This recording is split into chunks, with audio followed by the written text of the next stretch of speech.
Chers internautes, bonsoir. Vous écoutez le 58e entretien rivarolien, celui de fin d'année 2023, de décembre. Le mois de décembre rappelant à notre mémoire le temps de l'Avent, l'Immaculée Conception ainsi que l'incarnation du Fils de Dieu. Je suis Florian Rouanet, votre serviteur, et en présence du directeur de publication de Rivarol, Monsieur Jérôme Bourbon. Bonjour à vous. Bonsoir Florian, bonsoir à tous.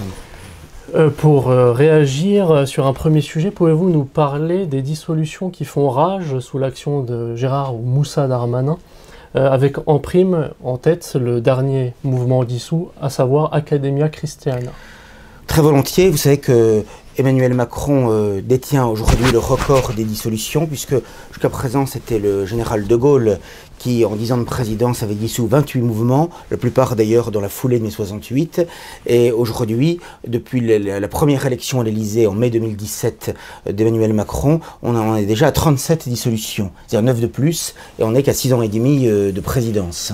Et il y a eu une accélération ces derniers temps, surtout effectivement, comme vous le dites, justement, depuis que Gérald Moussa Darmanin est ministre de l'Intérieur, puisqu'aussi bien il y a eu toute une série de dissolutions, la plupart, il faut bien le dire, concernant ce qu'ils appellent l'ultra-droite, et ça n'a pas arrêté. Il y a eu Génération Identitaire, il y a eu le Bastion Social. Je rappelle quand même qu'à une époque, lorsque il y avait des dissolutions, c'est qu'il y avait quand même en général des violences sur les biens ou sur les personnes, parfois pas forcément d'une gravité exceptionnelle, mais il y avait quand même un minimum de violence objective. Aujourd'hui, ce n'est pas le cas. À la limite avec Troisième Voie, par exemple, mais... Ou l'affaire Méric, bon, qui est un peu douteuse aussi. Oui, enfin, ou l'unité radicale en 2002. Bon, puis il y avait l'œuvre française. Quelqu'un avait voulu tirer sur Jacques Chirac, même si c'était plus quelque chose... Une initiative personnelle. Oui, puis bon, c'était plus un pétard mouillé, si j'ose dire. Mais il y avait quand même un embryon de violence, si j'ose dire. Bon, alors que là, aujourd'hui, il n'y a rien. Il n'y a absolument rien. Oui. C'est-à-dire que c'est simplement pour des positions, des idées. Et d'ailleurs, je dois dire que ça a commencé, c'est important de le souligner, il y a 10 ans, avec la dissolution en juillet 2023 de l'œuvre française et des jeunesses nationalistes. L'œuvre française alors dirigée par Yvan Benedetti, jeunesse nationaliste alors dirigée par Alexandre Gabriac. Car eux n'étaient absolument pas, ni de près ni de loin, liés à l'affaire Clément Méric, ce jeune antifa qui, le 5 juin 2013, pas me chercher sur les dates, je sais pas, tu vas voir toi. Bon, le 5 juin 2013... Personne ne vous défie. On va me chercher là. Le 5 juin 2013, donc dans une rixe qui est mal tournée, bon malheureusement il est mort, paix à son âme, mais en l'occurrence, ni la jeunesse nationaliste, ni l'œuvre française n'étaient liés par ses militants, sympathisants, n'étaient sur les lieux, contrairement à Troisième Voie, voilà, où il y avait quelques sympathisants. C'était juste ceux qui avaient des idées plus radicales. Non mais Manuel Valls, qui était alors ministre de l'Intérieur, avait dit à l'époque qu'il n'avait pas d'ailleurs pas de violence, tout ça, s'agissant de l'œuvre française et des jeunesses nationalistes. Il avait évoqué le fait qu'il fût pétainiste. Il avait dit, je me rappelle à l'Assemblée nationale, que l'œuvre française, je cite, était la matrice de l'extrême droite depuis 30 ans. Un bel hommage. Un bel hommage, ouais, du vice à la vertu. Bon, mais en l'occurrence, c'était purement idéologique. Et ça, c'est quelque chose qui est nouveau. Pour moi, vraiment, 2013 et Valls, qui est un fou furieux, Valls. Bon, j'ai encore entendu, là, on en reparlera par rapport à ce qui se passe en Palestine occupée, c'est du délire. Bon, voilà. Bon, eh bien, en l'occurrence, effectivement, il y a 10 ans, il avait pris ces dispositions-là, et quelques mois après, en janvier 2014, le 6 janvier, en circulaire validé le 9 janvier par le Conseil d'État, par une ordonnance de Bernard Stirn, arrière-petit-neveu. À quelle heure? C'était en soirée, puisque le tribunal administratif de Nantes avait permis que Dieudonné pût donner son spectacle, le mur. Ça avait commencé le mur, et le soir même, ça c'était en accord avec Valls, finalement le Conseil d'État, renversant toute la jurisprudence traditionnelle sur cette affaire, avait dit qu'il fallait interdire le spectacle Le Mur, qui était remarquable, de Dieudonné, parce que c'était un appel à la haine, une atteinte à la dignité de la personne humaine. Et Bernard Stirn, arrière-petit-neveu du capitaine Dreyfus, je le précise, eh bien, comme quoi c'est toujours la lutte des mêmes contre les mêmes, si j'ose dire, eh bien, avait évoqué le fait que c'était une atteinte à la dignité humaine, et il s'est appuyé sur une jurisprudence du lancer de nains. Hein, c'est-à-dire que dans des spectacles de cirque, on lançait des nains. D'ailleurs, je suis un petit peu étonné que, compte tenu de ma petite taille, on m'a jamais proposé de participer à cette compétition. Ça aurait pu faire un lancer de Bourbon, si j'ose dire. Bon, mais, soit dit en passant, ça a été considéré comme quelque chose de contraire à la dignité humaine, et donc on a utilisé ça, ce qui est grotesque, hein, et loufoque, bon, voilà. Et donc, en l'occurrence, c'est donc ce qui s'est passé, et depuis 10 ans, effectivement, ça a fait école, si j'ose dire, et maintenant, on dissout tout et n'importe quoi. Donc je vous dis, il y a eu le bastion social, génération identitaire, il y a eu, donc là, il y a eu Civitas le 4 octobre, non pas le 2, le 4, faut me chercher. Le 4 octobre, le 2 c'est Soral qui a été condamné à 2 mois de prison ferme pour homophobie. Ouais, on y reviendra tout à l'heure, que vous en ayez pour votre argent, hein, c'est Noël. Bon, voilà. Même si la vidéo est gratuite. Oui, voilà. Mais vous pouvez vous abonner quand même. Bon, eh bien, en l'occurrence, oui, donc il y a eu Civitas. Il y a eu une confusion un peu bizarre de Darmanin entre Civitas et Académie. Je ne sais pas si c'est une confusion ou pas. Mais c'est un peu douteux. Alors, mais les deux sont assez catho-tradis. Le 4 octobre, il a dissous Civitas, et le 10 décembre, au soir, vers 20h, il a annoncé il a annoncé la dissolution de Academia Christiana. Or, Academia Christiana, à ma connaissance, n'a jamais fait ni de près ni de loin dans l'antisémitisme, du moins publiquement, parce qu'après, je ne peux pas sonder les reins et les cœurs. Hein. Oui, mais en tous les cas, je ne sais pas, ça je ne peux pas sonder. Oui. Mais en tous les cas, ils n'ont jamais, ni de près ni de loin. Hein. Bon, voilà. Et donc, malgré ça, en plus, ils sont proches de la fraternité sacerdotale Saint-Pierre, dont on peut dire que c'est pas un modèle de radicalité, d'intransigeance doctrinale. C'est un peu plus rallié. Ni d'extrémistes, ils sont reconnus officiellement par l'Église conciliaire. Bon, c'est quand même pas la quintessence de l'extrémisme ou du maximalisme. Voilà. Bon, bref. Donc, rendez compte, Academia Christiana, qui n'est impliqué dans aucune violence contre les biens et les personnes, non plus d'ailleurs, il faut le dire, que Civitas. Hein, bon, mais je dirais Academia Christiana, c'est encore plus modéré, si j'ose dire, en tout cas dans la présentation externe, Bon, eh bien, ça prouve bien qu'il y a une machine de guerre contre le catholicisme traditionnel en France, contre l'âme historique de la France, sa foi, ses traditions, et ça n'est pas un hasard quand on rapproche ça de la fête d'Hanouka qui a été célébrée 3 jours plus tôt avant l'annonce de cette dissolution à l'Élysée par Macron, puisque c'était un jour de fête, avec le grand rabbin Haïm Korsia, celui-là même qui avait osé dire que l'attaque du Hamas du 7 octobre était l'attaque la plus meurtrière de toute l'histoire des hommes. Hein, on connaît le sens de la mesure et de la nuance de ces gens-là. Je veux dire, faut quand même le sortir, ça. Et donc, ce grand rabbin, a demandé à Macron d'allumer une bougie qu'il avait, je cite, ramenée d'Auschwitz. C'est ce lieu sacré, hein, le lieu sacré Auschwitz, où le sang innocent juif aurait été victime d'un génocide, alors que, et ce qui remplace le Golgotha, où le Fils de Dieu on brûle des cierges, est victime innocent dont le sang innocent a coulé, qui est victime d'un déicide. Bon, voilà, ouais. Donc il y a une substitution, si j'ose dire. Bon, donc Corsi est allé là, c'est une forme de rituel magique en quelque sorte. Bon, donc Macron s'est exécuté puisque on ne badine pas sur le dogme de la Shoah, hein, sur le culte holocaustique. Bon, voilà. Et donc dans la salle des fêtes de l'Élysée, il faut le faire. Donc il y a eu ça, et après Corsia a allumé la fête d'Hanouka, fête juive des Lumières, alors que le judaïsme talmudique est tout entier dans les ténèbres, puisqu'il ne reconnaît pas la divinité du Christ, finalement. Je veux dire, bon, la vraie fête des Lumières, c'était la veille de l'Immaculée Conception, la fête des Lumières, c'est celle de la Mère de Dieu, hein, voilà, le 8 décembre. Bon, eh bien, 3 jours après cette fête d'Hanouka, à l'Élysée, ce qui prouve d'ailleurs, encore une fois, les liens de concubinage entre le judaïsme talmudique et la République maçonnique, judéo-maçonnique, hein, on le sait depuis toujours. D'ailleurs, c'est si vrai que Pierre Sidos avait en 1959, du haut de la tribune du Parti nationaliste français, dit qu'on avait fait la séparation de la République et de l'État. Il faudrait peut-être envisager de l'Église d'État, ou de l'Église d'État autant pour moi, et qu'il serait bon de faire la séparation de la synagogue et de l'État. Hein, et la réponse a été la dissolution, déjà à l'époque, du Premier ministre français. Je rappelle que le Premier ministre de l'époque était Michel Degré, petit-fils de rabbin. Hein, voilà, donc finalement, on est toujours, si je veux dire, c'est toujours la lutte des mêmes contre les mêmes. Bon, voilà, ça ne change pas, quoi, finalement. Voilà. Bon, donc, c'est quand même très intéressant de noter cette succession de dissolutions. D'ailleurs, je crois qu'il a annoncé aussi la dissolution prochaine des remparts lyonnais, d'un bar, la Citadelle à Lille, de la division Martel, dont j'ignorais l'existence jusque-là. Je ne suis pas un spécialiste de tous les mouvements de droite ou d'ultra-droite, bon, comme ils disent, bon, et il a annoncé 3 autres dissolutions encore, donc ça n'arrête pas, hein, voilà, c'est tous les jours Noël, si j'ose dire, voilà. Donc, voilà, en quelque sorte, bon, et j'observe que c'est toujours du même côté, parce que c'est quasiment toujours du deuxième côté, et ça a toujours été validé par le Conseil d'État. La seule solution qui n'a pas été validée par le Conseil d'État, c'est le Soulèvement de la Terre, qui est un mouvement gauchiste. Hein, voilà. Donc, oui, souverainiste gauchiste. Voilà. Exactement. Est-ce que vous pouvez parler également d'Alain Soral, donc, comme vous l'avez mentionné? Alors Alain Soral, le 2 octobre, le jour de son anniversaire, il avait alors 65 ans. C'est un beau cadeau. C'était un beau cadeau d'anniversaire, si j'ose dire. Le tribunal fédéral suisse, pas fédéral, pardon, un tribunal suisse en appel l'a condamné, contrairement à la première instance, à 2 mois de prison ferme pour homophobie. Voilà.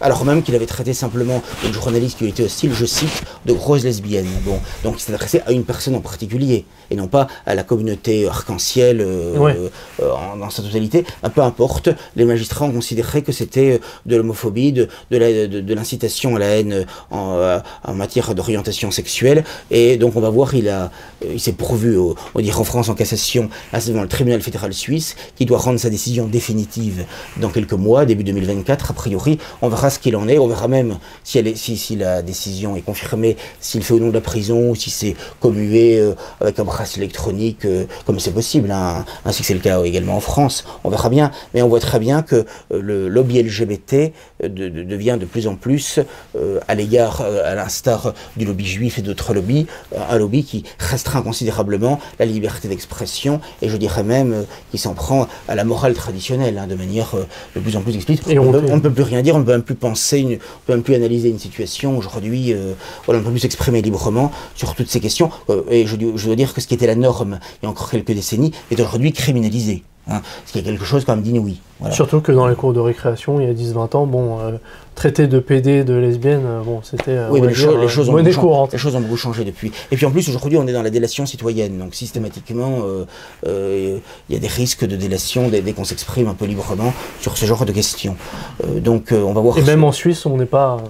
Même en Suisse, faut dire qu'en Suisse, il faut reconnaître qu'il y a eu des votations populaires qui ont malheureusement avalisé ça en 2020, notamment pour tout ce qui concerne l'homophobie, et quelques années avant, sur ce qui concerne, je cite, le racisme, ce qu'ils appellent le négationnisme, etc. Ce qui a amené le fait que l'octogénaire alors Gaston Ramon Amodruz avait fait plusieurs mois de prison ferme parce qu'il avait tenu il avait écrit des considérations de nature révisionniste. Donc même en Suisse, dont on pourrait penser que c'est un pays pacifique et modéré, vous voyez, on peut faire de la prison si on prend des positions politiquement incorrectes ou judaïquement incorrectes. Voilà. Et pour enchaîner avec Vincent Renoir, donc nous aurons des nouvelles probablement vers le 11 janvier. Alors c'est le 11 janvier. Il est toujours détenu à Édimbourg. Absolument, qu'aura lieu à Édimbourg son procès d'appel. Je rappelle que pour les auditeurs qui ne sont pas fidèles à toutes nos vidéos, je rappelle qu'en première instance, eh bien, le Royaume-Uni, en tout cas le juge écossais, c'est un juge seul qui avait décidé ça, avait décidé de son extradition vers la France, considérant que ces vidéos sont... Alors il y a 7 vidéos en tout et 8 infractions, parce qu'il y a une vidéo, il y a 2 infractions, c'est 8 vidéos en tout, c'est-à-dire qu'ils risquent en théorie jusqu'à 8 ans de prison ferme, hein. On est dans la folie pure, bon, voilà, et donc ils considéraient que c'était également des crimes de haine, voilà, et donc en l'occurrence, eh bien, ce juge écossais a considéré qu'il devait être extradé. Alors il a fait appel à Vincent avec ses avocats, donc le procès d'appel aura lieu en janvier, il n'est pas certain qu'on aura le jugement ou l'arrêt de la cour d'appel le jour même, on l'aura sans doute dans les semaines qui suivent. Je pense que fin janvier, début février, on devra avoir une décision définitive. À la vérité, Vincent lui-même ne se fait beaucoup d'illusions, hein, sur son sort. De toute façon, vous imaginez le courage qu'il faudrait à un juge. Bon, alors en appel, ils sont 3 à décider, hein. Pour l'instant, si c'était vous imaginez le courage, je dirais presque héroïque qu'il faudrait aujourd'hui pour pouvoir ne pas l'extrader, parce que tout de suite, ils seront mis en cause. Ils seraient menacés.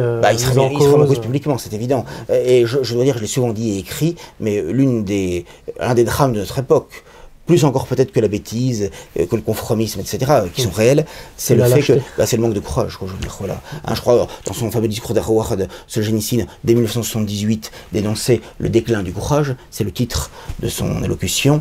Aujourd'hui, que dirait-il? Il était encore en vie, c'est effrayant. On n'a plus affaire à des hommes, hein, voilà. On a affaire à des larves, hein, voilà. Et je dirais que ça a été aggravé par la crise de Covid, hein, où le masque qu'on nous a mis sur le nez, sur la bouche, on nous l'a laissé, non pas physiquement, mais moralement, moralement, mentalement. Voilà. Et c'est de plus en plus net. Voilà. Donc on sera pour Vincent Renoir. Un peu comme Alain Soral finalement, en début d'année prochaine. Voilà, oui, l'année 2004 risque d'être assez chaude de ce point de vue-là. Elle n'a pas commencé, mais... Voilà. Un mot peut-être sur Romans-sur-Isère avec la mort, l'assassinat de ce Thomas. Thomas Perrotto, oui, tout à fait, qui allait avoir ses 17 ans, qui avait la vie devant lui finalement, et qui, lors d'un bal populaire, je crois sur invitation, il y avait 300-400 personnes à Crépol. Au fin fond d'un village. Hein. Oui, tout à fait, près de Romans-sur-Isère, dans la Drôme. Hein. Parce que Crépol, c'est dans la Drôme, effectivement, là, je dirais que c'est une illustration des dangers mortifères de l'immigration massive et incontrôlée, puisqu'aussi bien, ça s'est terminé au couteau, si j'ose dire. Hein. Alors, face à des mains nues. Les couteaux, on m'a dit, de 20-25 cm, une expédition punitive, à la fin d'un bal, vers 2 h du matin, à la sortie d'un bal, il semble qu'il y ait eu... une entreloupe, enfin comment dirais-je... Avec les vigiles, oui. Avec les vigiles, etc. Des gens qui n'étaient pas les bienvenus dans cette manifestation privée. Et il y a eu une expédition punitive. Et plusieurs témoins attestent du fait que, je cite, les personnes venues essentiellement du quartier de la Monnaie, Romans-sur-Isère, ethniquement connotées, eh bien, voulaient, je cite... planter des Blancs. Planter des Blancs. Donc là, c'est quand même un racisme primaire et explicite, j'ose dire. Or, apparemment, il semblerait, au moment où je parle, que le procureur de la République n'ait pas retenu l'accusation, l'aggravation de racisme. C'est-à-dire qu'au fond, le racisme, c'est uniquement quand ce sont des Français, des Blancs, des Français de souche, qui en sont, paraît-il, responsables. Bon, mais quand c'est en sens inverse, ça n'est quasiment jamais le cas. Hein, voilà. Ça, je crois que c'est quand même intéressant à noter. Et ce qui est très choquant, c'est que des jeunes nationalistes ou identitaires qui, spontanément, même si ça s'est fait à travers, je crois, une boucle Telegram, sont retrouvés peu après à Romans-sur-Isère pour manifester pacifiquement, parce que j'ai entendu dire qu'ils étaient ramés, c'est totalement faux, je crois qu'ils avaient juste une banderole et peut-être quelques fumigènes. Bon, eh bien, comme il n'y a aucune atteinte au bien aux personnes, ils ont été jugés en comparution immédiate et emprisonnés immédiatement, 6, 8 et 10 mois de prison ferme. Je rappelle qu'en général, lorsqu'on est condamné à moins d'un an de prison ferme, on ne fait pas de prison. Hein. En général, c'est en presse électronique, d'intérêt général, bon, mais il n'y a pas de prison. Bon, c'est très rare. Bon. Donc là, on voit très bien qu'il y a une volonté politique de persécution de l'opposition, de la contestation, je vais dire de droite, qui est quand même, qui prend des proportions tout à fait effrayantes, même si on n'est pas vraiment surpris. Mais je dois dire que ce principe d'ailleurs de la comparution immédiate, cette justice expéditive, me paraît extrêmement choquante, parce que on n'a pas le temps de préparer son dossier, les juges sont amenés à juger un dossier extrêmement rapidement, sans connaître forcément dans le détail et en profondeur tous les éléments du dossier. C'est l'effet de surprise, donc... Il y a un manque de temps, il faut un peu de temps pour pouvoir juger d'une affaire et d'en considérer tous les aspects de manière objective et dépassionnée. Et là, je trouve que c'est une régression du droit qui malheureusement aujourd'hui est de plus en plus développée. On l'a vu notamment dans les affaires dites très abusivement d'apologie de terrorisme depuis le 7 octobre, où des gens se retrouvent en comparution immédiate et se retrouvent en prison après, c'est pour rien du tout. Vous savez qu'à Canet-sur-Roussillon, près de Perpignan, il y a un garçon de 10 ans, hein, qui a été questionné pendant des heures par des gendarmes, la gendarmerie locale, parce que il avait perturbé un hommage à Dominique Bénard, l'enseignant qui a été assassiné dans le Nord, à Arras. Bon, voilà, il avait comment dirais-je, exprimé une opposition, mais purement verbale, hein, à cette minute de silence, dont je rappelle qu'elle est d'origine maçonnique. Hein. Ce sont les Républicains portugais qui avaient fait ça pour justement aller contre la prière silencieuse catholique. Hein, voilà, bon, faut jamais l'oublier. Bon. Ils l'ont fait 10 jours après. Maintenant, on l'a fait pour tout n'importe quoi, ces minutes de silence. Alors que pour Naël, la minute de silence, c'était fait le lendemain, je crois. Enfin bon, c'est pas le jour même. Enfin, tout ça est complètement... Là, ça a pris 10 jours. Tout ça est complètement grotesque. Bon. Et donc, il est resté des heures entières un enfant de 10 ans. Et vous avez vu aussi que dans le métro parisien, des jeunes qui entrent en 10 ans, qui entonner une chansonnette de leur cru, on voyait dire qu'ils riaient et tout ça, etc. Je crois d'ailleurs que d'après ce qu'on peut entendre, ça a l'air plutôt des jeunes maghrébins d'ailleurs, hein, je crois, bon, enfin des jeunes de la diversité comme aujourd'hui, et qui se disaient palestiniens, qui disaient on est pour le pro-Palestine, on est nazi, tout ça, etc. C'est évidemment du second degré. Bon, eh bien, ils ont été mis en garde à vue pendant 48 heures, jugés, je crois que quelqu'un va être jugé début janvier, ça a pris des proportions hallucinantes pour une chansonnette. Hein, dans le métro, c'est grotesque. Comme Show Ananas, quoi. Voilà, c'est ça. On voyait très bien qu'en plus ils riaient entre eux, etc. Donc tout ça prend des proportions absolument hallucinantes. Hein, bon. Bah, si Thomas s'appelait Steinberg, peut-être qu'on aurait retrouvé les fautifs aussi et qu'ils auraient passé un. J'ai vu que Patrick Cohen avait minimisé l'affaire en disant que c'était simplement une rixe, une soirée qui avait mal tourné pour une soirée de filles et tout ça. Bon, voilà. Rien à voir, et un coup de couteau, tout ça. Si ça avait été un adolescent juif qui avait été mortellement poignardé, il aurait été le premier à crier à l'antisémitisme. On aurait fait des manifestations géantes en France. La remigration aurait été sur les lieux. Oui. La remigration pour antisémitisme, ça marche, hein, puisque on l'a vu pour un certain nombre d'imams, de personnes qui avaient tenu des propos jugés judéo-sceptiques. Là, en l'occurrence, l'avion est fonctionnel. Ce qui prouve que quand il y a une volonté politique, on peut mener à bien une remigration. Voilà, ouais. Hein, voilà, donc, d'ailleurs, sur l'immigration, même ceux qui nous disent que tous les Palestiniens sont des terroristes et donc il faut les bombarder, nous proposent de les accueillir maintenant. Donc c'est assez délicat. Mais bon, on reviendra sur la Palestine. Donc nous étions sur Thomas, oui, et nous pouvons passer à la suite. Vous avez évoqué déjà Macron et la fête d'Hanouka. Oui. Je vous propose limite dans ces cas-là de parler de la manifestation contre l'antisémitisme et du Rassemblement national, parce que vous avez titré un éditorial là-dessus. Très volontiers.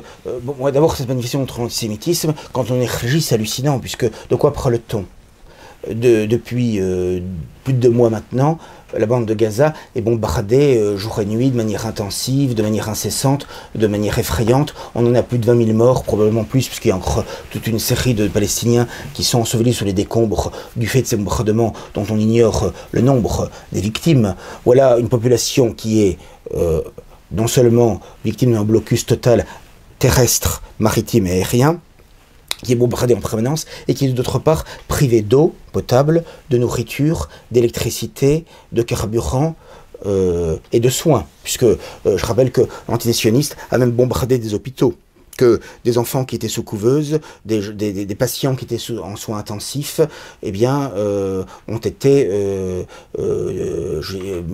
mis à mort, tués, enfin sont morts. Ou à moitié brûlés, enfin il y a tout, mais il y a des vidéos assez virales. Oui, parce que l'électricité a été coupée, tout était coupé, donc ils sont morts dans des conditions absolument atroces, sans que ça suscite beaucoup de réactions dans les médias internationaux. Si Poutine avait fait ça ou n'importe quel pays, enfin on aurait crié au crime contre l'humanité, on aurait dit qu'il faut absolument le poursuivre au tribunal de l'Haye comme criminel international, mais quand il s'agit de l'antisémitisme, tout est permis. Hein, voilà, hein. Il faut bien comprendre que ce qui se passe à Gaza, ça n'est ni plus ni moins qu'un génocide sciemment orchestré, organisé. Le mot génocide, en l'occurrence là, n'est pas excessif, puisqu'il s'agit d'une population qui est bombardée pour ce qu'elle est. Ils sont palestiniens, qui est dans un camp, non plus simplement de concentration à ciel ouvert, mais d'extermination à ciel ouvert aujourd'hui, hein, qui ne peut pas quitter la bande de Gaza puisque c'est bloqué de tous les côtés, hein, voilà, et qui est bombardé en permanence, et qui est privé d'eau, de nourriture, d'électricité, de carburant et de soins. Par conséquent, on a tous les critères du génocide. Donc, il faut bien comprendre que c'est un génocide qui est commis, et je dirais que le monde entier est complice, puisqu'au fond, l'Occident soutient l'antisémitisme, quel que soit ce qu'elle fait, et les pays arabes, du moins leurs dirigeants, ne font rien non plus. Et ceux qui se disent neutres non plus, d'ailleurs, parce que je remarque que c'est une mode maintenant de se dire neutre, alors que, vu la situation, quand on se dit neutre, on laisse Israël tout faire. Oui, de toute façon, à partir du moment où on n'intervient pas, où on reste silencieux, on est complice d'un génocide, alors que là, objectivement, il y a d'un côté des coupables et de l'autre des innocents, d'un côté des assassins, de l'autre des victimes, d'un côté des tortionnaires, de l'autre une population civile complètement désarmée, hein, parce que là en plus on n'est pas dans l'esprit Coubertin là, hein, je veux dire, puisqu'on n'a pas affaire à deux armées de force égale qui se combattent l'une et l'autre. Là c'est véritablement une armée disposant de moyens considérables, aidée en plus de manière scandaleuse par les États-Unis d'Amérique, entre autres, qui bombarde en permanence une population civile complètement désarmée, qui n'a ni État ni armée pour la défendre, hein, et la protéger et riposter. Donc c'est quelque chose d'absolument effrayant. Bon voilà, ça n'a pas de nom quoi. Donc il faut bien comprendre que dans cette affaire, au nom d'un génocide qu'on n'a pas le droit de contester, on commet un génocide qu'on n'a pas le droit de dénoncer. Et là, je dois dire que je suis bien obligé de dire ce qui est, parce qu'il faut dire la vérité, c'est que ce qui permet ça, c'est en grande partie la religion de la Shoah. Hein. C'est-à-dire que à partir du moment où l'entité sioniste dit non, on a souffert, voilà, eh bien ils peuvent tout se permettre. Hein. Je l'ai souvent écrit, je le redis, à chaque fois qu'il rallumait la flamme du mémorial de la Shoah, se perpétue le massacre de Gaza. Car il est évident qu'à partir du moment, et quand Macron va rallumer la flamme d'Hanouka, d'Auschwitz, la mémoire de la Shoah, etc., eh bien, il cautionne tout ça. Parce qu'il est évident qu'à partir du moment où on rentre là-dedans, eh bien, on considère que l'entité sioniste et les juifs en général sont par définition éternellement victimes et innocents, et par conséquent, on se met soi-même dans l'incapacité de réagir face à ce qui est fait en Palestine occupée. Alors voilà. On voit la même face chose, au génocide en Palestine occupée. Donc, on voit la même chose avec la Seconde Guerre mondiale à l'encontre de l'Allemagne, puisque dénoncer ces crimes était juste fait pour masquer le crime des Alliés, dont les bombardements. C'est évident. Et le tribunal de Nuremberg, tout à comme fait. La Shoah. Bon, vous avez raison. Et ce qui se passe aujourd'hui, c'est exactement ce qui s'est passé avec le bombardement des populations civiles à Dresde, à Hambourg, à Hiroshima, à Nagasaki, en Normandie. Voilà, c'est exactement la même chose. J'irais presque en pire aujourd'hui, parce que il faut savoir qu'en l'espace de 2 mois, il y a eu plus de bombardements et de bombes déversées sur Gaza, qui est en plus un territoire très petit, hein, qu'il n'y en a eu pendant 1 an sur l'Afghanistan par les États-Unis, ou qu'il y en a eu en 4 ans au moment du siège de Sarajevo. C'est inouï, même dans l'histoire récente depuis le début du XXIe siècle, c'est sans précédent, autant de bombes, autant au kilomètre carré, une telle intensité de fer, de feu et de sang en l'espace de quelques semaines, quoi. Et donc ça implique évidemment alors il y a des choses absolument atroces, hein. Des enfants qui se retrouvent complètement orphelins, ils n'ont plus d'un seul coup, ils n'ont plus de père, plus de mère, plus de frères, plus de sœurs, etc. Eux-mêmes se retrouvent, je lisais, il y a des terreurs nocturnes d'enfants qui sont terribles et qui entendent les bombardements, enfin je veux dire, c'est absolument atroce, des enfants qui se retrouvent sans bras, sans jambes, et énucléés, des milliers de gens qui sont sous les décombres, c'est l'horreur absolue. Imaginez si d'un seul coup, vous n'aviez plus ni logement, ni cimetière, puisqu'on mourrait dans les cimetières, ni routes, les routes sont bombardées, etc., ni aucune infrastructure, ni hôpitaux. Les hôpitaux, quand ils existent, sont bombardés, ils sont de toute façon débordés. Je rappelle d'ailleurs que l'entité sioniste n'hésite même pas à tuer même leurs propres otages, plus de 50 qui ont été tués sur leur bombardement, du personnel humanitaire, des émissaires de l'ONU, ils bombardent les écoles, les hôpitaux, les dispensaires, enfin, sans aucune limite, ce sont des bêtes sauvages, hein, voilà.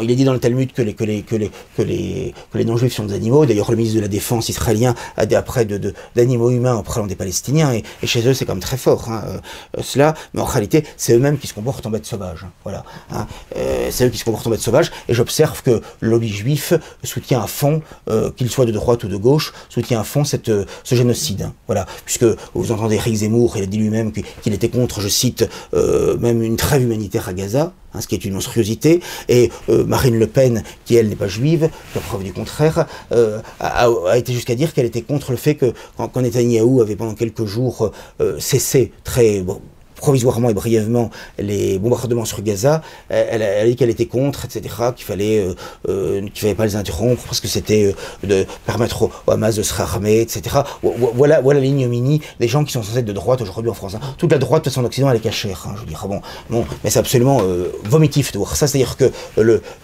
Marine Le Pen achève sa normalisation sur le cadavre des Palestiniens. C'est ça que ça veut dire. Voilà, le mot est pas excessif, quoi. Et Zemmour montre son vrai visage. Hein. Il montre que c'est un les coups de nique, etc. Mais je le disais, bon, donc c'est ça se voyait moins au départ peut-être, mais, là, mais ça pouvait se voir. Ça pouvait se voir quand même si on voulait, quand il parlait de Saint-Louis le roi juif, de Jeanne d'Arc qui priait comme des juifs. Il fait l'éloge de Nogaret contre le pape Boniface VIII en le méprisant. Tout à fait, non. Il y avait quelques éléments, mais ils étaient relativement discrets par rapport à un Goldenel.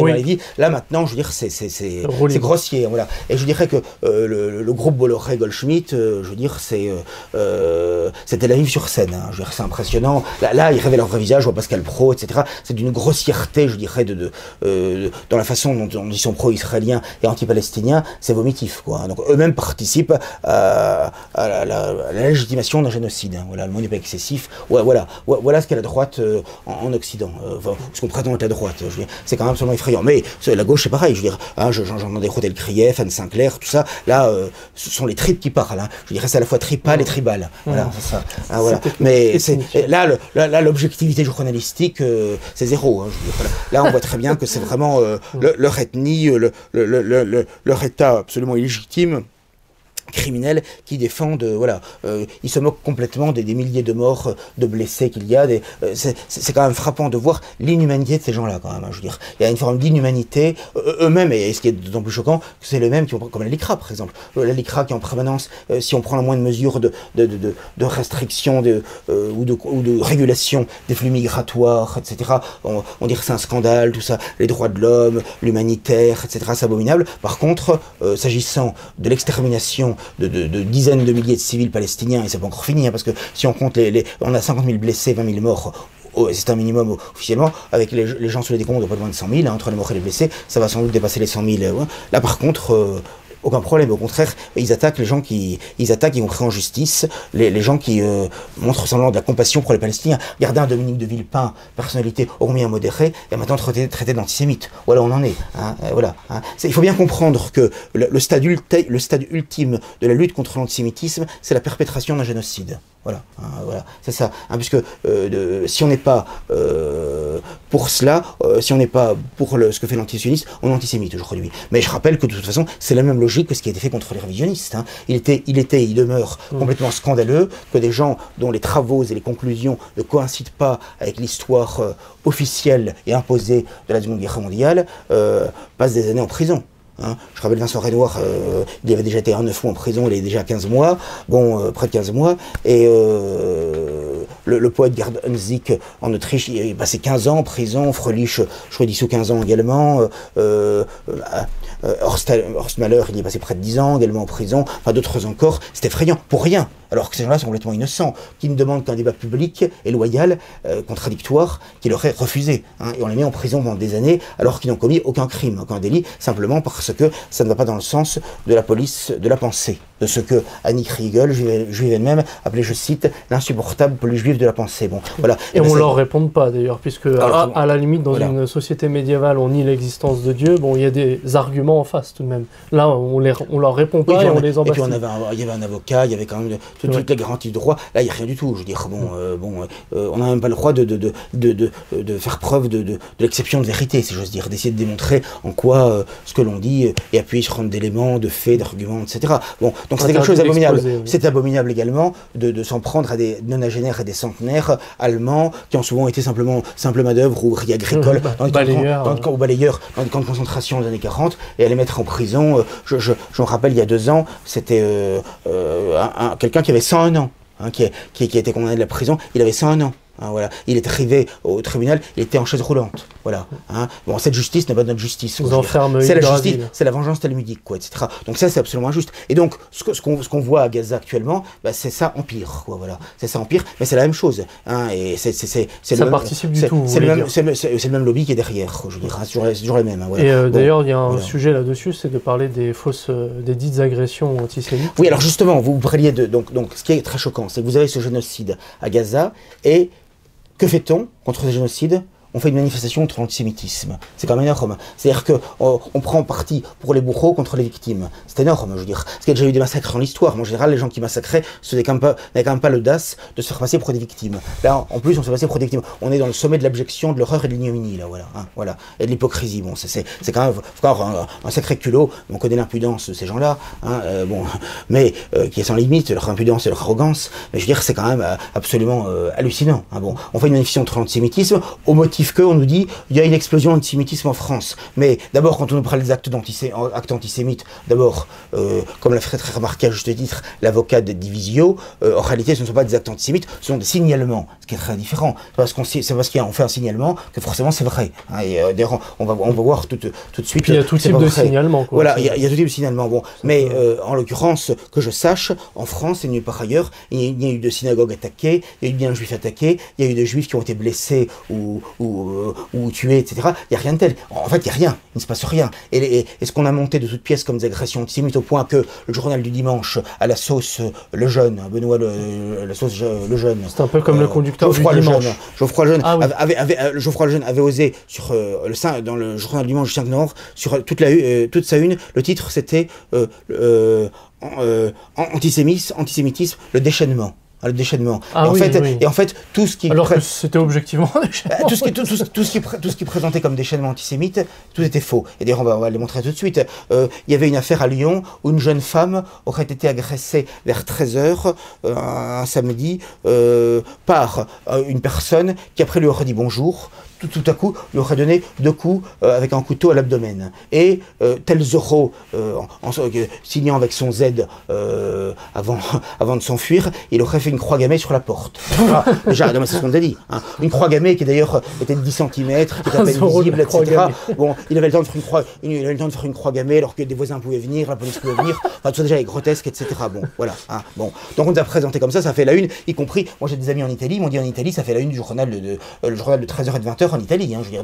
Donc c'est dans le monde entier, oui, compte tenu des connivences et connexions du lobby juif, on en parle dans tous les médias, etc. C'est un bide absolu, c'est un montage absolu cette affaire. Bon, hein, puisque quelques jours après, mais là évidemment on n'en parle pas dans les médias, il faut vraiment lire les dépêches de près et lire entre les lignes, où quelques jours après je lis, les enquêteurs ont quand même des doutes sur ce qui s'est passé et tout ça. C'est la phrase de Coluche, voilà. Dans les journaux on peut laisser passer un peu de bribes de vérité, de toute façon les gens lisent pas. Exactement, et donc là on lit qu'en fait les enquêteurs ont vu que c'était une jeune femme un petit peu perturbée, qui avait un divorce difficile et tout ça, et que ce serait en l'occurrence je cite hein, le journal, une automutilation avec mise en scène. Voilà. Hein. C'est-à-dire qu'en fait, là, ils s'en sont rendus compte parce que les 2 petits coups de couteau d'abord étaient très peu profonds, étaient très très près l'un de l'autre et tout ça, et donc ils se sont rendus compte parce que en général, la police, les policiers et les gendarmes s'en laissent pas comme compter, ils ont l'habitude de ce genre d'affabulateurs et ils se rendent compte de ce qu'il en est. Bon, voilà. Donc c'est ça. Voilà. Donc on nous a donc première chose c'était ça. Donc totalement faux. Après, il y a eu dans la commune de Sifour-les-Plages. Oui, il n'y a pas qu'un four, il y a 6 fours. Hein, voilà, c'est amusant. Bon, il y a plusieurs plages. Bon, eh bien, à Sifour-les-Plages, une jeune femme, juive également, hein, puisque la première était juive également, donc juive également, fait croire qu'elle a été agressée, traitée de sale juive, et qu'on l'aurait menacé de mort, qu'on l'aurait violentée, et qu'on lui aurait pris, donc je cite, 800 € en liquide. Voilà. Bon, et finalement là encore, les enquêteurs se sont rendus compte que tout était faux. Elle avait inventé cette histoire et elle a expliqué que en fait c'est parce qu'elle manquait d'argent, elle a des problèmes d'argent et que je cite, elle avait une addiction au jeu. Voilà. Donc c'est encore quelque chose qui est complètement faux. Et là aussi on en a fait des tonnes, etc. Et rappelez-vous aussi, il y a eu sur des murs, je crois dans le 14e arrondissement de Paris, des étoiles de David. Et on a dit c'est abominable, c'est une résurrection de l'antisémitisme, tout ça, etc. D'ailleurs c'est un petit peu étonnant parce que c'est des étoiles juives qu'on retrouve sur le drapeau de l'antisémitisme et il n'y avait pas du tout de croix gammée, d'insultes, etc. Donc c'était assez étonnant. Et en fait on s'est aperçu par la suite qu'il y avait une boucle, je crois, Telegram ou autre, de soutien de salle qui justement avait encouragé en soutien à l'antisioniste, à l'armée sioniste, à l'armée juive en Palestine occupée, de peindre, voilà, c'est ça. Donc en fait c'était pas des gens qui étaient contre la Palestine et contre l'entité juive, des gens qui étaient pour, au contraire. Voilà. Donc, c'est tout ça qu'on a présenté comme... Ça, c'était un signalement antisémite. Voilà, tout ça qu'on a présenté, si vous voulez, comme dans... Et ça m'a rappelé d'autres affaires, et là, je voudrais quand même en dire un mot quelquefois. Chaque fois, quasiment chaque fois, Moi, je suis ça comme, ça fait une trentaine d'années, un peu plus, même que je m'intéresse de près à la vie politique. Et quand j'essaye de suivre ces affaires de près, et je me suis rendu compte que chaque fois, c'est quasiment, allez, dans 90% des cas, c'est faux. Et d'ailleurs, c'était assez facile à voir dès le départ, parce que souvent c'est tellement invraisemblable, à partir du moment où vous avez des choses qui sont, comment dirais-je, des lacérations, des mutilations, automutilations, des choses extrêmement suspectes et improbables, il devrait y avoir quand même une forme de vigilance et d'esprit critique exacerbé. Mais en fait, c'est pas le cas du tout. Hein. À chaque fois, ça marche. Hein. Il suffit qu'un juif dise, voilà, j'ai été violenté, j'ai été attaqué, tout de suite, les médias s'enflamment. Hein. Voilà, toute la place politique avec les médias. Bon. Et donc, ça me rappelait d'autres affaires. Rappelez-vous, alors là, cette année, ça a été récent, c'est arrivé cet été, l'histoire de la sandwicherie cachère de Levallois-Perret. Hein. Là encore, toute une histoire. Je rappelle la LICRA en disant c'est pas un fait divers, c'est un fait social. Que se passe-t-il à Levallois-Perret? On voit donc sur une sandwicherie cachère des inscriptions dites antisémites, juifs voleurs. Bon, voilà. Et donc on dit c'est abominable, tout ça, etc. Bon, et on s'aperçoit finalement que c'est un septuagénaire juif qui, pour se venger d'un employé juif également, qui apparemment était un mauvais payeur, lui payait pas les loyers qu'il devait, tout ça, etc. Du moins c'est ce qu'il dit. Moi je ne sais pas. Voilà. Et bien finalement l'a traité de voleur et donc il a mis juif voleur. Voilà. Ah, voilà. Donc comme il a mis le mot juif, il a été entendu. Oui, parce qu'ils se volent aussi entre eux. Bon, voilà. Ouais, et donc, voilà. Et donc voilà, juif voleur, je ne sais pas si c'était une forme comment dirais-je, de génie ou de sincérité de l'instant, j'en sais rien. Enfin voilà, toujours est-il que voilà, toujours est-il en quelque sorte que ou d'inconscient qui parlait au subconscient, je ne sais pas, je ne vais pas rentrer dans la psychanalyse, mais en tout cas voilà ce qu'il y a eu. Et on nous a fait des tonnes avec tout ça, je veux dire, c'est hallucinant. Je veux dire. Non mais, je veux dire, rien ne nous étonne, quoi, bon voilà. Et, mais alors ça m'a rappelé encore d'autres épisodes, rappelez-vous en 2003, le rabbin, c'est énorme, le rabbin Gabriel Fari, qui avait fait croire qu'il avait été attaqué au couteau par des gens, par des islamistes, qui auraient crié à la Akbar, et qui l'auraient violemment agressé. Et en fait... Des déséquilibrés. Et en fait, on s'est aperçu, les enquêteurs se sont aperçus qu'au fond, le couteau venait de sa propre synagogue, de la cuisine de sa synagogue, bon, et que naturellement, l'homme qui était quand même pas courageux, mais pas téméraire, l'automutilation est évidemment très modérée. Hein. Il risquait pas sa vie, rassurez-vous, voilà. Je veux dire, ils sont pas. Voilà, c'est pas couper les veines. Voilà, on fait du cinéma, mais bon, on se met pas trop en danger quand même. Bon, voilà. Bon, eh bien, automutilation. Et alors, bon, vous me direz, les liens entre mensonge et judaïsme, hein, comme disait Dieudonné, sont assez étroits, mais voilà. Donc il y a eu le Gabriel Fari, il y a eu au même moment, vous savez, c'était à l'époque de la grande campagne contre Dieudonné, un certain Alex Moïse, qui était alors porte-parole du Likoud en France, ce qui est évidemment un gage de moralité.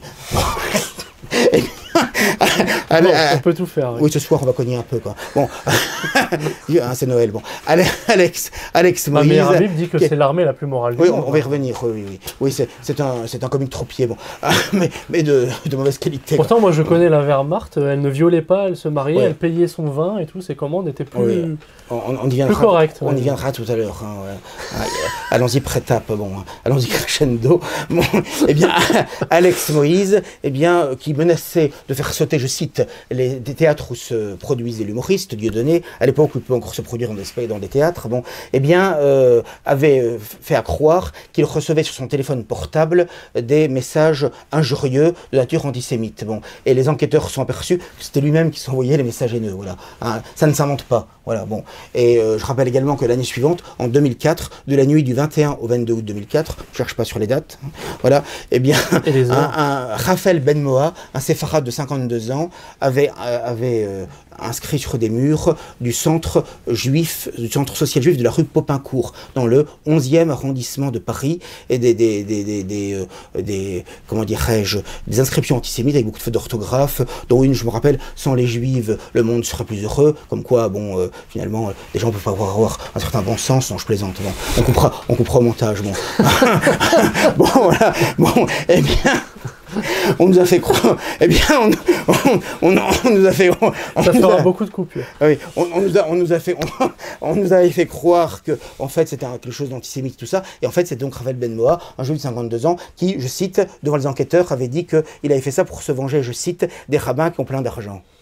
Change pas un mot, ce qu'il avait dit. Et on a retrouvé chez lui des feutres de couleur rouge et noire avec lesquels il avait commis son forfait. Oui, voilà. Oui, mais alors c'est encore plus fort que ça, parce que c'est arrivé en 2004, et il avait dit après qu'il avait été influencé par la série PJ, qui l'année précédente, donc en 2003, avait justement, il y avait justement un feuilleton, enfin un épisode, où justement il était question d'un employé mécontent de ce même centre social de rue Popincourt, qui justement se vengeait de son licenciement, et qui justement faisait des inscriptions à caractère antisémite sur les murs. Donc il avait été en quelque sorte influencé par la fiction, par le cinéma. La réalité dépasse la fiction.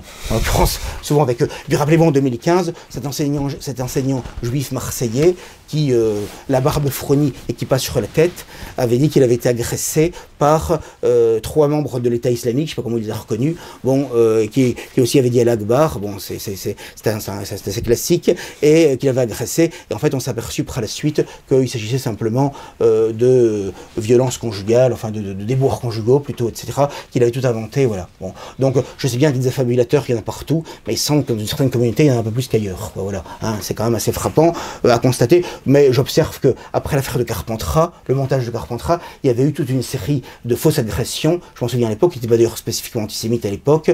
Je me rappelle notamment une jeune Antillaise à Avignon qui avait fait croire qu'elle avait été tondue par des gens d'extrême droite. Et on s'est aperçu après que finalement, c'était son petit ami, apprenti coiffeur, qui voulant lui faire une coupe correspondant à son idole, la roqueuse noire Grace Jeune, avait complètement échoué dans son entreprise, si je dis. Ça avait été une catastrophe. Le résultat s'est révélé tellement calamiteux qu'elle avait fait croire à cette affaire. Bon. Et je me rappelle, l'Humanité, en une, avait, sur toute la page, avait marqué « tendu », point d'exclamation. Ah oui, comment ce sont les libérateurs. J'avais ajouté à l'époque, il me semble pas que les communistes ont toujours été si attentifs que ça à la chevelure féminine, notamment à la libération, avant l'épuration. Enfin voilà, bon, il y a eu ça. Il y avait une enseignante au Havre qui avait fait croire, alors là c'était encore plus incroyable, qu'elle avait été agressée par des militants ou des sympathisants du Front National qui étaient venus avec le foulard du Front National bleu, blanc, rouge sur la tête. Hein, voilà, elle avait dit ça. On s'est aperçu après que c'était simplement une querelle domestique. Je crois que c'est son mari qui lui avait porté quelques coups et qu'elle avait maquillé ça de manière plus honorifique, si j'ose dire, en déguisant ce problème domestique en agression de nature raciste, encore que ce fût une enseignante, certes de gauche, mais blanche. Voilà, voilà. Donc elle avait fait croire ça. Et un examen aussi, un étudiant aussi à l'époque avait fait croire à un attentat nazi avec automutilation à l'appui pour ne pas passer un examen, donc il savait qu'il le raterait. Voilà. Donc ça, je me souviens de tout ça, etc. Bon. Donc si vous voulez, mais à chaque fois les médias en font des tonnes et c'est pourquoi on n'est pas surpris. Mais si vous voulez, pour en revenir très sérieusement à l'affaire, il est quand même effrayant de voir, alors que tout un peuple se fait génocider, bombarder, massacrer, hein, eh bien, ce qu'on fait, c'est une manifestation contre l'antisémitisme. Au fou, hein. Et je dois dire que maintenant, que ce soit Hubert Védrine, que ce soit Dominique de Villepin, tous les gens qui ont un jugement un petit peu modéré, un peu critique sur l'antisioniste, sont considérés comme antisémites. Et d'ailleurs, si Macron a fait cette fête à Hanouka, c'est très certainement en grande partie pour essayer de se rattraper, si j'ose dire, auprès du lobby, de la communauté, qui lui avait fortement reproché le fait de ne pas arrêter à la manifestation du 12 novembre contre l'antisémitisme, et aussi d'avoir dans une interview à la BBC, émis quelques réserves sur les bombardements et ses conséquences meurtrières à Gaza, mais je constate que jusque-là, Macron, et d'ailleurs globalement, contrairement à la tradition diplomatique du Quai d'Orsay, s'est aligné complètement sur l'antisioniste. Hein. Je me rappelle son discours au mois d'octobre, quelques jours après l'assaut des combattants palestiniens du Hamas, ça a été quelque chose d'absolument hallucinant. Hein. Bon, et ce qu'on appelle le droit de défense d'Israël, c'est en fait le droit de génocider tout un peuple. Hein, voilà. Dans la légitime défense, il faut causer des dégâts proportionnés. Donc là, on ne parle pas de défense, on parle de défense. Non, mais de toute façon, qui s'intéresse un peu au mouvement sioniste, on sait très bien que c'est le sionisme qui est un mouvement assassin de A à Z. Hein, je veux dire, pire que le sionisme, il n'y a pas. Hein, je veux dire, bon, eh bien, depuis un siècle, ils ont cessé de conquérir les terres par la violence, par la ruse, par le mensonge, par l'assassinat. Tous les attentats qui ont été faits, des bombes qu'on a fait exploser sur des marchés, des voitures piégées, etc. Enfin, c'est abominable quand on connaît un petit peu l'histoire, avant comme après 1948 d'ailleurs. Hein, c'est absolument effrayant, y compris compris contre les Britanniques, hein, qui pourtant avaient eu le grand tort d'admettre le foyer national. Ne validaient pas assez le principe d'un foyer national juif en Palestine, mais c'était pas suffisant. Et en fait, leur idée, et d'ailleurs, disons les choses, c'est ce qu'ils veulent faire, c'est réaliser par le fer, le feu et le sang, le grand Israël, hein, du Nil à l'Euphrate, hein, c'est exactement ça. Et donc, il s'agit de récupérer la totalité de la bande de Gaza. Alors, lorsque la plupart des Gazaouis étaient au nord, l'antisioniste leur a dit allez au sud, et maintenant qu'ils sont tous agglutinés au sud, on bombarde le sud. Donc, on voit ce que vaut la parole de ces gens-là. Hein, voilà, bon, mais il y a un cynisme, si vous voulez, et une cruauté qui est effrayante, mais en plus, on n'a même pas le droit, parce qu'ils sont tellement puissants dans les médias et ailleurs, on n'a même pas le droit de manifester sa compassion vis-à-vis des Palestiniens et d'attaquer cette attitude qui est criminelle, quoi. Et c'est la raison pour laquelle d'aucuns me reprochaient sur ce point, et sur ce point seulement, d'avoir défendu Mélenchon, mais la façon dont Mélenchon est attaqué dans cette affaire... Hein, oui, vous l'avez défendu sur un sujet précis qui est celui-ci. Vous n'avez pas défendu l'entièreté de sa Bien sûr que non, évidemment que le fossé qui nous sépare de Mélenchon sur le LGBTisme, l'immigrationnisme, la laïcité, l'avortement, l'euthanasie, enfin, évidemment, est considérable. Mais dans cette affaire-là, s'il est diabolisé, c'est parce qu'il dit la vérité. Tous les discours... Il a été, comme vous avez dit, un peu comme Jean-Marie Le Pen à l'époque. Tout à fait. Pour on lui a reproché d'utiliser le mot camper, par exemple, lorsqu'il a dit que la présidente juive de l'Assemblée nationale était allée en Israël et qu'elle a défendu à fond Netanyahou sans aucune réserve. Eh bien, il a dit elle campe en Israël, enfin, elle campe sur le massacre, légitimement le massacre. Et elle-même a dit après, quand il utilise le verbe camper, c'est une allusion contre concentration. Ce qui est grotesque, c'est la police de la pensée, la police des mots, telle que l'a connue contre lui Jean-Marie Le Pen. Hein. On lui a reproché le détail en 1987 du rapport crématoire, en 1988 l'internationale juive, en 1989 l'inégalité des races, en 1996 le détail bis, en 1997 l'Afroné en 2014 voilà, donc à chaque fois c'était en quelque sorte sur des mots qu'on n'a pas le droit d'utiliser parce que il y a une police de la pensée, ce que Annie Kriegel appelait la police juive de la pensée. C'est exactement ça. Et s'agissant de Mélenchon,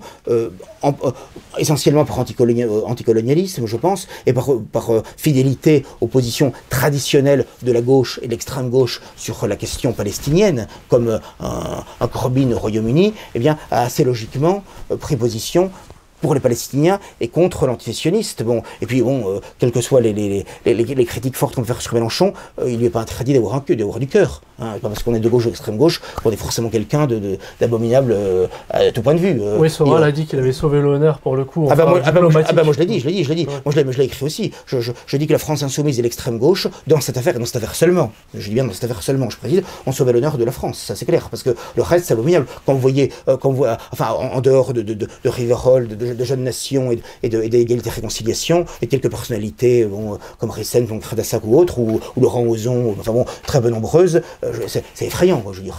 Ils tous sont soumis complètement au judapo, c'est absolument effrayant. Et là, oui, très bien dans cette affaire, l'aile droite et l'aile gauche du judapo, du judaïsme politiquement organisé, se rejoignent, c'est très net. Là, on voit très bien que c'est le même discours. C'est quand même très frappant. Ils peuvent s'opposer, ils ne s'aiment pas en général, ils peuvent s'opposer sur un ensemble de sujets, voilà. Mais là, c'est très clair. Là, on a vraiment vu, ça quelque chose d'effrayant quand on y réfléchit. Bon. Et donc, voir que aujourd'hui, mais c'est pas simplement en France, hein, au Meloni en Italie, c'est vrai dans tout l'Occident, les droites dites populistes ou nationales sont autorisées que si elles sont cachères, quoi. Là, vous que si avez elles sont sionistes. un petit peu Javier Milei en Argentine récemment élu, qui est un peu un genre de Trump argentin. La même vulgarité, le même pro-sionisme et un peu de populisme, quoi. Pour moi, le sionisme, c'est rédhibitoire. Parce que, d'abord, sur un plan moral, ce qu'ils font est absolument abominable. Hein. Bon, moi, je suis désolé, je ne pourrais pas me regarder dans une glace et rester silencieux face à ça. Moi, lorsque à ma mort, qui arrivera je ne sais quand, eh bien, j'aurai des comptes à rendre au créateur. Moi, j'aimerais qu'ils me disent, il y avait toute une population qui se faisait massacrer, et tu n'as rien dit. Hein. Tu dirigeais un journal, etc. Sur une terre qui a été foulée par les pays. Absolument. D'ailleurs, à 2000 ans d'écart, c'est toujours le même territoire et les mêmes criminels, si j'ose dire. Hein, ça n'a pas changé. Qu'est-ce que je voulais... On passe d'un déicide à un génocide, mais c'est toujours le même territoire et les mêmes criminels. Donc oui, vous avez parlé d'abject reniement du Rassemblement national, justement par rapport à l'origine du Front National, fondé par d'anciens de la Charlemagne ou des choses comme ça. On voit qu'il y a une nette différence entre le père et la fille. C'est surtout ça l'objet de votre propos. C'est-à-dire que Marine Le Pen, je l'avais dit depuis 15 ans, et on me l'a assez reproché à l'époque, mais on voit très bien que marche après marche, en quelque sorte, elle descend toutes les marches du déshonneur, finalement, hein, et de la capitulation, et elle est en quelque sorte, ce qu'elle a appelé la dédiabolisation. C'est simplement la soumission au lobby juif, quoi. Voilà, et au CRIF, quoi. Voilà. Et donc, les positions qu'elle a prises dès le départ, c'est pas du tout des positions géopolitiques, comment dirais-je, pensées, réfléchies, etc. Il y en avait un petit peu au début, peut-être en 2012, avec le franc, ou des choses comme ça. Elle a réuni ses collaborateurs, ses élus, tout ça, en disant très clairement qu'il fallait prendre une position pro-israélienne pour, en quelque manière, effacer, autant que faire se peut, comment dirais-je, l'image d'antisémitisme, du Front National Canadien historique, de Jean-Marie Le Pen, tout ça. Ça n'est que ça, quoi. Ça n'est que ça. Alors que la différence avec le père, qui a ses défauts, mais qui avait quand même un certain nombre de mérites, c'est que, par exemple, rappelez-vous, au moment de la première guerre du Golfe, contrairement à ce que pensait l'essentiel de son électorat et de ses cadres et de ses militants et sympathisants, il a pris une position pour l'Irak, pour Saddam Hussein. Voilà, en considérant à juste titre, et d'ailleurs tout a été validé depuis, que cette guerre était légitime. Je rappelle d'ailleurs que, ça fait réfléchir sur, quand on nous parle des massacres abominables du Hamas, il y aura beaucoup à dire là-dessus, parce que moi ça me rappelle tout ce qu'on nous avait dit sur les couveuses en 1990, rappelez-vous, comme quoi la soldatesque irakienne de Saddam Hussein aurait renversé volontairement des couveuses de bébés koweïtiens, les aurait achevées au sol, etc. Alors qu'en réalité, on a su par la suite que c'était je me rappelle très bien que dans toutes les télévisions du monde entier, j'avais 18 ans, je me rappelle très bien, je la vois encore, cette jeune femme dire, elle avait bien récité elle s'était bien entraînée, bien récité son texte, elle s'était bien entraînée. Voilà, et en fait, c'était devant une commission du Sénat des États-Unis d'Amérique, où elle avait dit ça a été sur toutes les télévisions du monde entier, où elle avait fait croire ça, qu'elle avait été témoin de ça, ou que ses amis étaient témoins de ça. Tout était faux, et on a su que c'était pour 10 millions de dollars une société qui avait payé pour cette calomnie, cette forgerie, qui a eu comme conséquence quand même des centaines de milliers de morts. Parce qu'il y a eu la guerre, après il y a un blocus, un embargo de 90 à 2003 qui ont duré 13 ans, et après il y a une deuxième guerre où là on a achevé complètement Saddam Hussein, on a complètement envahi l'Irak, etc. Mais c'est comme le tribunal de Nuremberg où les témoignages sont pris pour vérité d'entrée de jeu. Tout à fait. C'est-à-dire entre les morts qu'il y a eu directement après la guerre, les morts et les blessés, plus les gens qui sont morts du fait de l'embargo. Je rappelle qu'on ne pouvait même pas en Irak faire entrer des crayons de papier, hein, parce qu'on disait que dans le crayons il y avait du graphite, et avec du graphite on pouvait faire des bombes. Ça en était là, quoi, je veux dire. Bon, voilà. Et donc il y a eu cette première ignominie en 1990 sur les couveuses, tout était faux, et 13 ans après, en 2003, pour justifier la deuxième guerre, rappelez-vous la fiole de Colin Powell, hein, qu'il avait montré, eh bien, à l'ONU, en l'occurrence, on a su qu'il n'y avait aucune arme de destruction massive. Les seules armes de destruction massive, c'était celle des États-Unis d'Amérique et de leurs alliés contre l'Irak. Hein.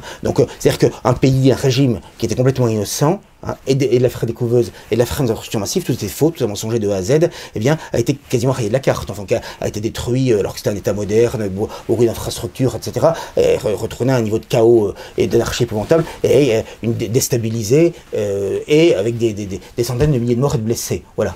Donc, voilà. Et naturellement, les gens qui sont responsables de ces ignominies n'ont jamais été jugés, ceux qui sont morts dans leur lit, ceux qui sont encore en vie sont tout à fait libres de leur mouvement, n'ont eu aucune sanction ni financière, ni judiciaire, ni quoi que ce soit. Voilà. Donc voilà, hein, parce que il s'agissait, disons les choses à l'époque déjà, dans le cadre des actions criminelles de l'axe américano-sioniste, de défendre et je dirais de promouvoir la défense d'Israël, de l'antisionisme sur la région, la domination israélienne sur la région. C'est-à-dire qu'Israël ne supporte pas d'avoir des voisins puissants, ayant une armée moderne, une économie moderne, donc il faut les détruire, il faut les diviser, il faut les neutraliser. Voilà. Voilà. Régulièrement, ils bombardent encore la Syrie actuellement. Combien de fois ils ont bombardé l'Irak lorsque la France avait vendu plutôt une centrale nucléaire civile aux Irak, à l'Irak. L'armée israélienne a bombardé sans préavis, en dehors de tout droit international. Ils font ce qu'ils veulent. Je rappelle que toutes les résolutions de l'ONU, Israël s'en moque complètement. Le droit international en s'en moque complètement. Hein. Ils refusent même des couloirs humanitaires. On bombarde des hôpitaux, on bombarde des écoles. Bon, on rentre dans des hôpitaux. On rendait compte la cruauté de supprimer l'eau et la nourriture à toute une population civile, y compris des bébés, y compris des enfants. D'ailleurs, je note qu'à Gaza, l'essentiel des victimes, c'est des femmes et des enfants, hein. Beaucoup plus même que des hommes, hein, voilà. Donc des gens qui sont même pas du tout dans le combat militaire, donc, voilà. Et d'ailleurs, je m'étonne aussi que, alors que dans tous les pays du monde qui sont occupés ou colonisés, on légitime et souvent on glorifie la résistance. On la considère comme légitime, même quand elle commet des crimes parfois atroces, que ce soit l'ANC en Afrique du Sud, que ce soit l'IRA en Irlande, que ce soit naguère le FLN en Algérie, et on pourrait prendre beaucoup d'autres exemples historiques. En revanche, quand il s'agit des Palestiniens, eux n'ont aucun droit. Le seul droit qu'ils ont, c'est de se faire massacrer, et de rien dire, et presque de dire merci. En quelque sorte, d'ailleurs, une chroniqueuse de Causeur, de l'affreuse Elisabeth Lévy, Céline Pina, avait osé dire que les enfants palestiniens qui meurent, eux, ils peuvent avoir, en mourant, même s'ils sont, comment dirais-je, ils meurent sous les bombes israéliennes, ils pourront toujours croire en l'humanité parce que les bombes versées par Israël, finalement, elles sont humaines. Non, mais c'est ça l'idée, quoi, je veux dire. Voilà, c'est ça. C'est-à-dire que le Hamas, c'est pas humain, mais Israël, c'est humain. Non, mais ça fait le même dégât, par contre. Mais c'était le cas déjà de la Seconde Guerre mondiale. C'est-à-dire que les bombes sont humaines ou sont criminelles selon qui les lance et sur qui elles s'écrasent. Pourtant, les dégâts sont idem. Voilà. Mais en fait, les Palestiniens, par leur simple existence, ils sont considérés comme antisémites. C'est ça qu'il faut comprendre. Puisqu'ils gênent l'antisionisme, ils sont antisémites. Et antisémites, ce qui dérange l'entité, le lobby, etc. C'est aussi simple que ça. Voilà. Et au fond, quand je vois certains des gens dits de nos milieux qui se moquent de cette affaire, ou qui pire encore prennent parti pour Israël, ils ne se rendent pas compte que c'est la lutte des mêmes contre les mêmes. C'est-à-dire qu'on a affaire aux mêmes forces qui nous détruisent et nous oppriment ici. Sauf que c'est beaucoup plus violent et brutal en Palestine, occupé évidemment, mais chez nous c'est pareil. Chez nous c'est plus mental. La façon, les gens qui veulent la tradition de Rivarol, les gens qui veulent me mettre en prison, les gens qui ont mis en prison Hissène, qui ont en prison Renoir, c'est qui? C'est pas le Hamas, le Hezbollah, c'est pas les Palestiniens, ni les disons que nous, on ne peut pas faire le quart en termes de nationalisme que eux font. Qui est à l'origine du mariage homosexuel, de l'immigration de masse, du LGBTisme, du transhumanisme, de ce que dans les écoles, quand on pousse nos enfants, nos adolescents à changer de sexe, c'est-à-dire à se mutiler de manière atroce et définitive. Bon, je veux dire, qui est à l'origine de tout ça? Qui promeut ça? Il suffit d'aller sur le site de la Ligue et d'autres sites, on voit qui promeut ça. Il faut demander à Pasternak. Qui nous interdit, qui nous interdit de nous exprimer sur toutes ces questions, qui crée des lois de restrictions considérables de la liberté d'expression, de la liberté de recherche, de la liberté de publication. Bon, voilà. C'est bon, voilà. Donc, il y a un moment donné, si vous voulez, il faut dire la vérité. Il faut avoir le courage de dire la vérité. Je vois qu'on a pas mal de temps. Un petit mot peut-être sur le film Sound of Freedom, qui est passé et là mal diffusé en France. Je crois que on s'interdit de comprendre beaucoup de choses dans ce qui se passe aujourd'hui dans les élites ou prétendues élites si on met de côté les réseaux pédocriminels. Il est évident que les réseaux pédocriminels ont une importance, ça n'est pas la seule bien sûr, mais ont une importance considérable dans ce qui se passe et beaucoup de gens évidemment se tiennent, si vous voulez je te tiens par la barbichette, tu me tiens par la reniflette, par cette série de réseaux. J'avais évoqué, je crois, il y a déjà quelques années dans une vidéo, l'affaire Roche. Vous savez, les enfants d'un magistrat toulousain. Vous en avez parlé plus longuement. J'en avais parlé, bon, je reviens pas là-dessus, etc. Bon, voilà, mais moi, je les ai rencontrés personnellement, ce n'est absolument pas des menteurs ou des fabulateurs, tout était vrai, quoi. Il y avait des scènes où on torturait des enfants ou des mendiants, des SDF, etc., dans une soirée à l'issue d'une partie fine, etc., après avoir bu des verres de champagne, etc. Voilà, pour montrer... des gens faibles, en plus. Pour montrer un sentiment de toute puissance, si vous voulez, de la transgression en plan la transgression, etc. Et après on tient les gens comme ça, etc. Voilà. Donc effectivement, c'est quelque chose qui est très, très, très important, c'est évident.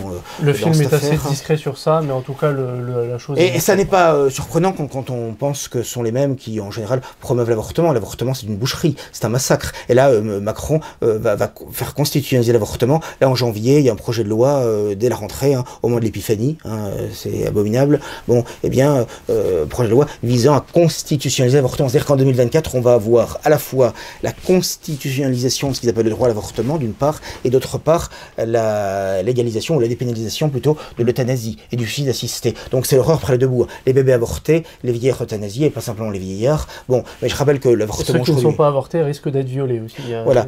Et l'avortement, je rappelle aujourd'hui, c'est 14 semaines de grossesse. C'est-à-dire que le professeur Israël Nizan, qui est pourtant lui-même pro avortement, reconnaissait lui-même que ça implique d'écraser la tête du bébé.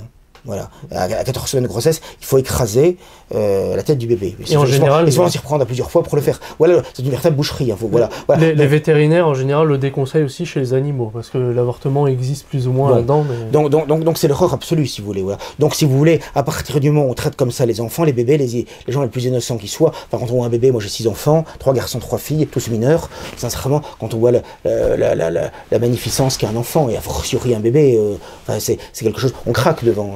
Voilà. Et donc qu'on puisse faire du mal à un bébé, qu'on puisse, avant même sa naissance et après sa conception, le traiter de cette façon-là, c'est absolument abominable.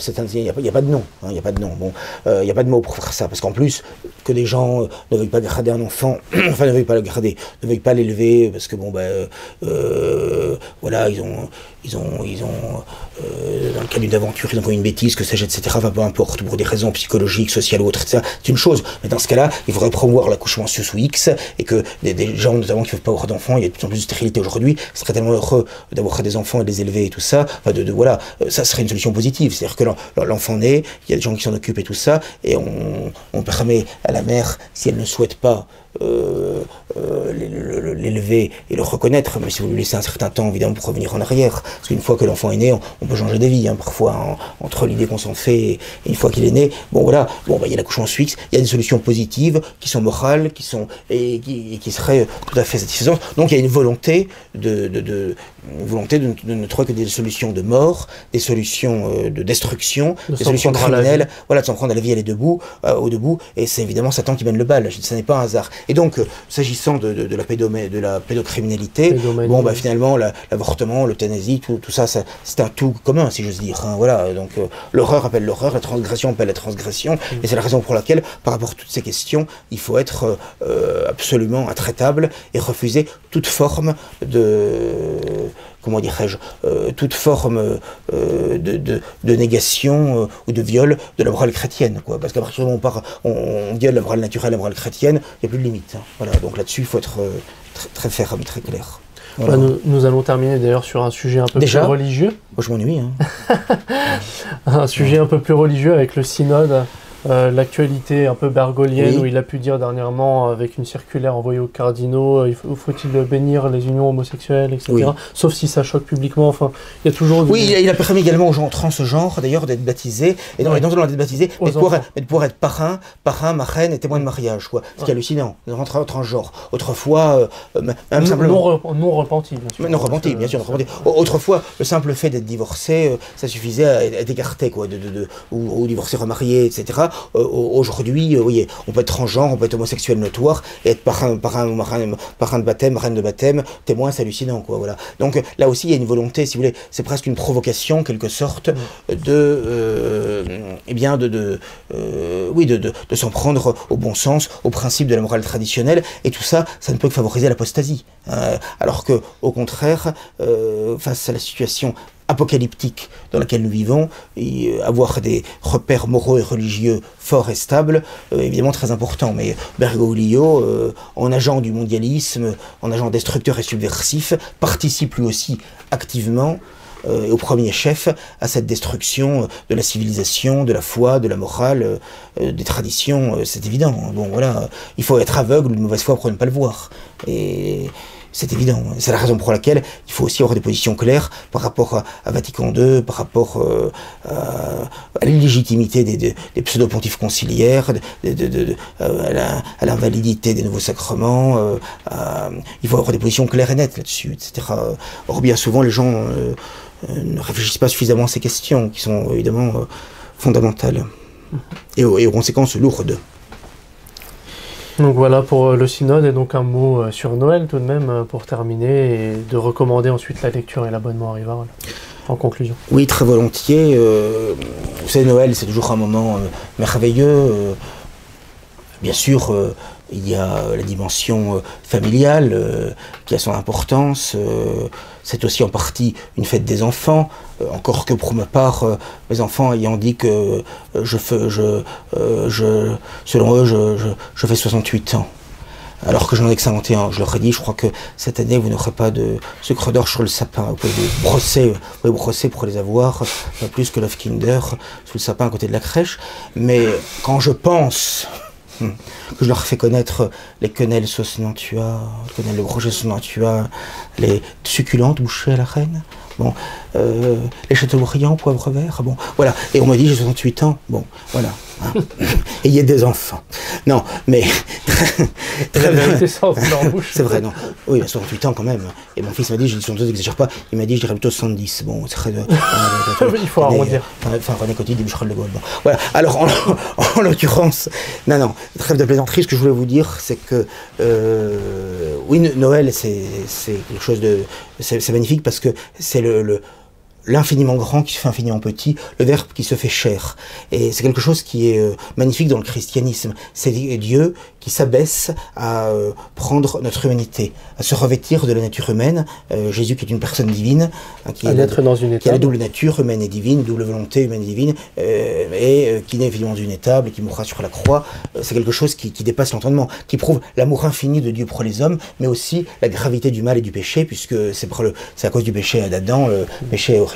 La deuxième partie a été oubliée par Vatican II, d'ailleurs. Tout à fait, que le bon Dieu s'incarne. Pour ça, il faut bien garder les deux, l'amour infini de Dieu pour les hommes, et aussi la gravité du mal. Parce que on est dans une société où on perd de plus en plus le sens du mal, le sens de l'impudicité, l'impudeur, partout, le soutien à l'antitétionnisme.